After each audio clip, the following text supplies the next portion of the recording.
What is going on, everybody? This is XFactorGaming, and we are finally covering the Sharp X68000.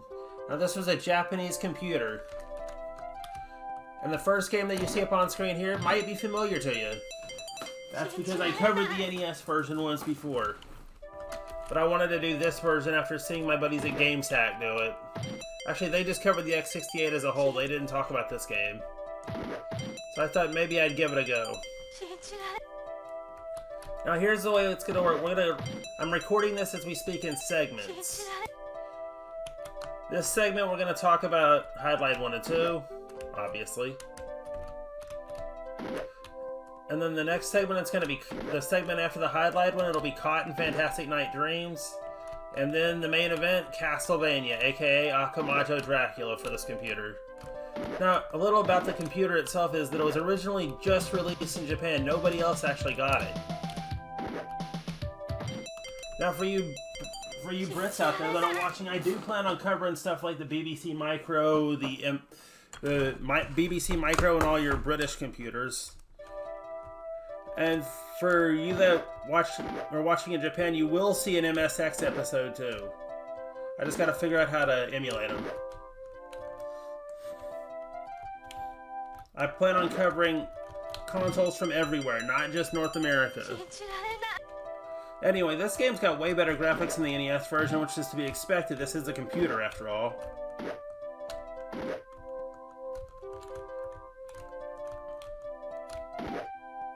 And you're going to be fighting slimes for a little while.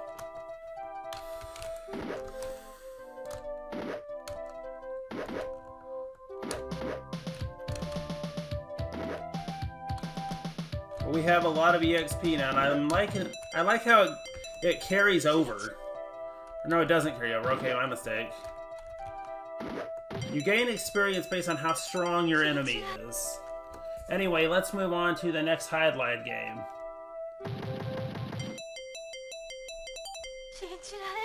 We'll be right back with that in just a moment.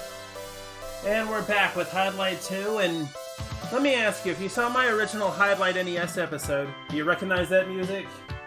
You should.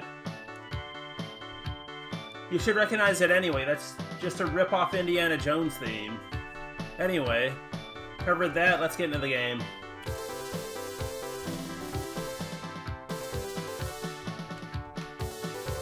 I don't know what this is. Alright, I'll gain all my strength and all that by fighting enemies and things. This is more of an RPG than the last one ever was, I'll tell you that much. You enter the store here, and we're gonna get the sword.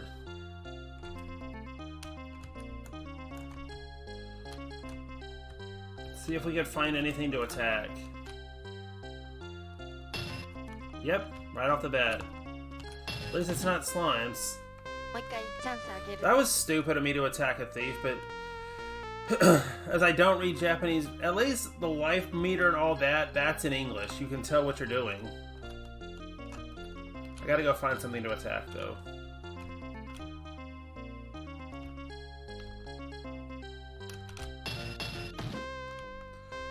Okay, good thing this is in English, because at least I can play it.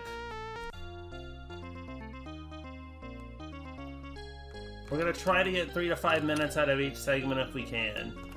I know for Cotton we'll be able to. Got him! Yay! And we get some EXP out of that. So you want to attack, then draw back, attack again, then draw back again.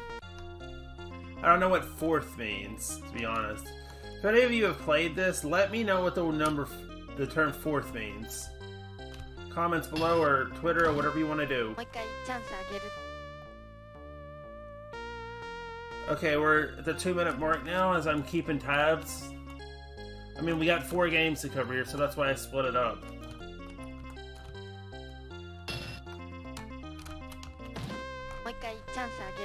This is an extremely tough game.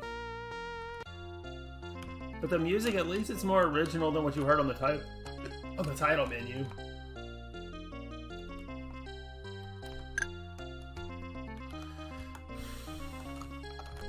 And again, like in the first game, you're gonna hold X to attack and let go of it to defend. That is actually pretty simplistic. I like that idea.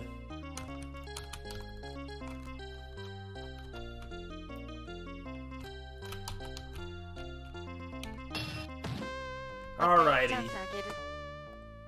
Overall, highlight 1 and 2? 2 is better than 1, I'll say that. But the X68 versions, surprisingly, are not as bad as the NES version.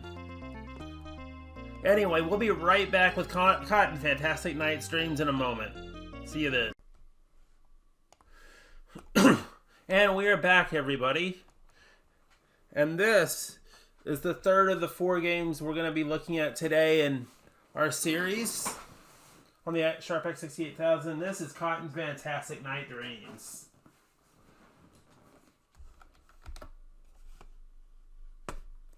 Now, some of these games are going to take a little bit to load. There we go.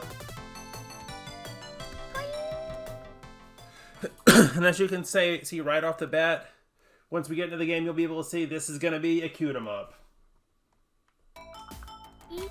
And if you have the actual computer in this game, the lights on the Japanese version of the computer will actually.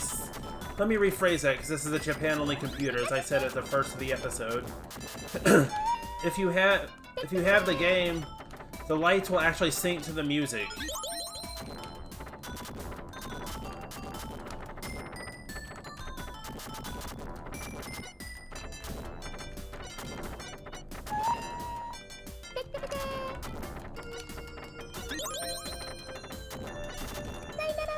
I love what she says when she dies, though. Dynamo! This cutesy little Japanese voice is actually... Her Japanese voice is actually really cute. I don't know who did the voice, but I love it. This is a fun game overall, though. Basically, Z shoots. X is your item button, I think. Holding Z when you have the right amount of experience points down at the bottom of the screen will actually unleash a devastating screen-clearing attack in most cases. Like now. I don't have the EXP to do it yet. I want to show it to you. Now. Okay, so let's try and see if we can get it triggered. You hold Z to charge it up, then Z will then let go of Z and it'll do it again. Like that. I really think that attack's overpowered, but hey, it helps. I ain't gonna complain. I wouldn't use that attack unless you're in a harsh situation. Like I said, though, I love how the top score is 68,000 as a play on the name of the computer.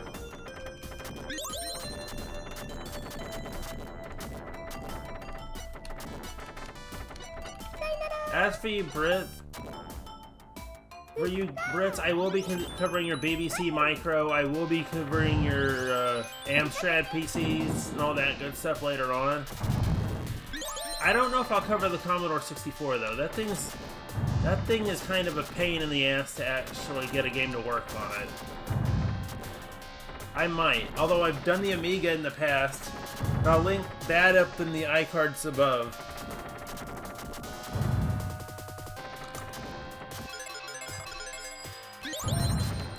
You collect those little items on the side of the screen though and unleash a magic attack that will take anything, including a boss down, apparently. Not with one hit though, I wouldn't expect that. Tea time? So apparently it's tea time.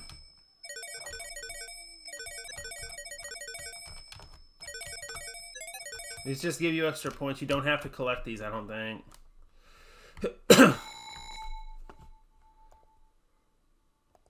Alright, we're going to play one more level, and I'm also going to give you my final thoughts on Cotton Fantastic Night Dreams. This game is probably of the 4 games I've played. I'm not going to say it's the best game I've played because that's yet to come.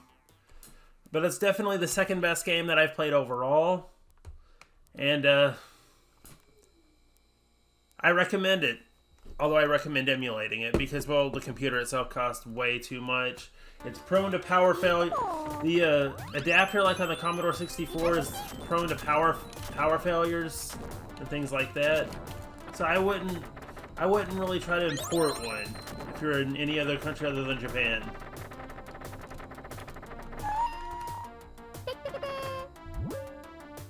You'll probably spend more money on getting it to work than you would on actually spending on games for it. I mean, for what this thing is worth on eBay, you can more than likely get like 2 or 3, maybe two or three Xbox Ones, and then maybe a few games to go with it at this point. Maybe 4 Xbox Ones if you're pushing it. That's how much they are. But old computer systems like this are going to go for way more than old game consoles. So I'd stick to the game consoles. If you want to play Cotton on a game console, you can also get on the TurboGrafx 16, but I believe it might be one of those that's overpriced.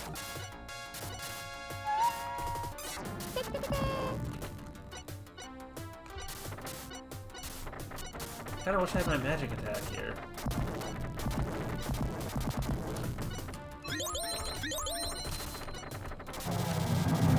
Boss. The mini boss is done here.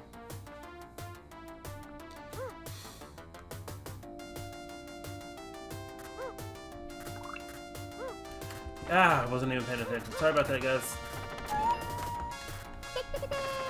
Ding, da, da, ding. This game is harder than it looks, I'll say that.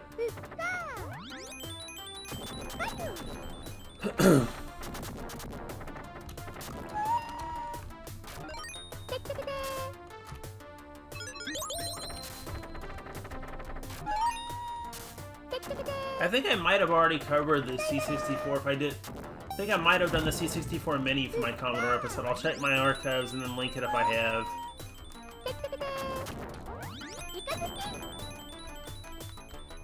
Anyway, final thoughts on this, on the game here. Everything about it, it's a cool little shooter game. And I like it. I recommend it. And now we'll be right back with the main event.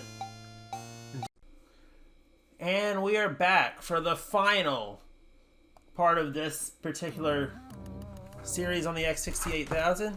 This is Akumajo Dracula, aka Castlevania to you North American guys.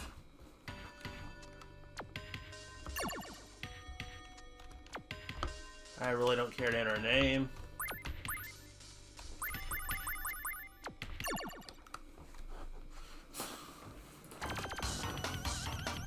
And there you see Simon Belmont entering the castle again. Now right off the bat, I love this music. It's the best version of any Castlevania opening level music I've ever heard. Best rendition.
Hang on just a sec.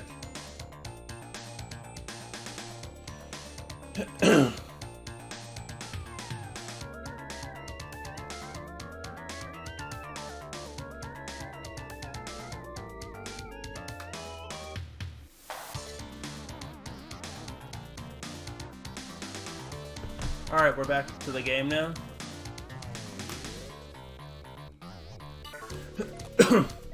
And let's see, what Z is your whip, X is jump.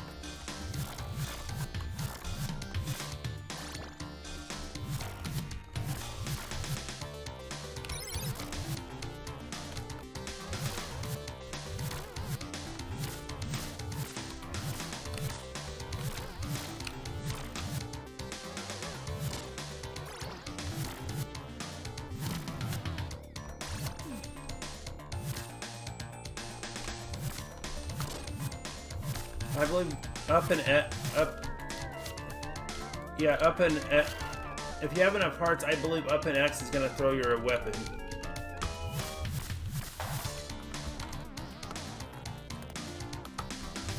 And I think I did it on accident on the stairs, so I know you can do it on the stairs. Get out of here, you stupid wolves.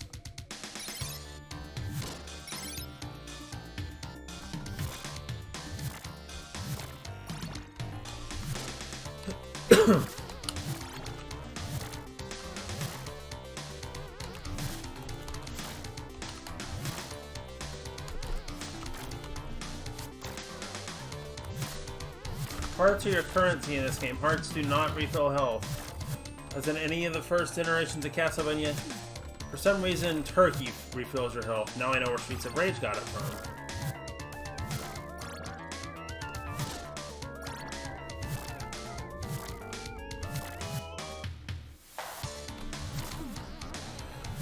And thankfully you can whip while jumping. You can also whip while you're ducking.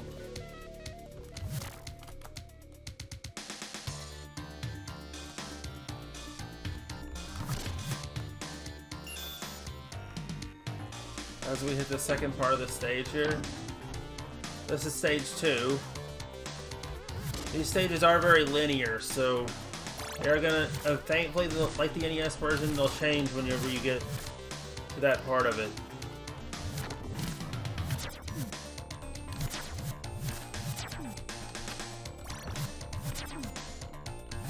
I'm being swarmed, I'll tell you.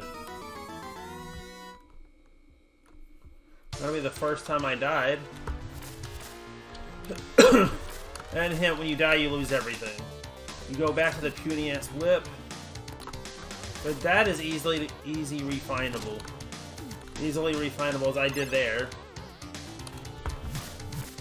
Wait a minute, how can that thing kill me but I can't hit it? Just go down. Don't bother with that stupid swinging eyeball.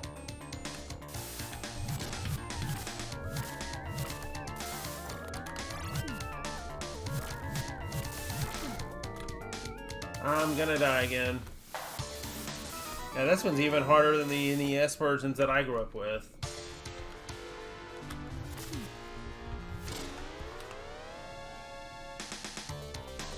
Alright, so what we'll do is I'm gonna play one more life on this, then give you my final thoughts as if I need to.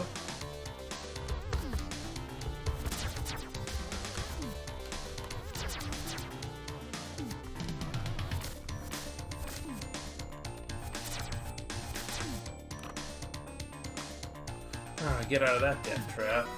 How did I die on the stairs? Anyway, that'll do it for Castlevania and for the Sharp X68000. I've already given my thoughts on Castlevania, and that applies to every one of these original Castlevania games. This is a great game, and that's all I'm gonna say. Thank you for watching. Good afternoon.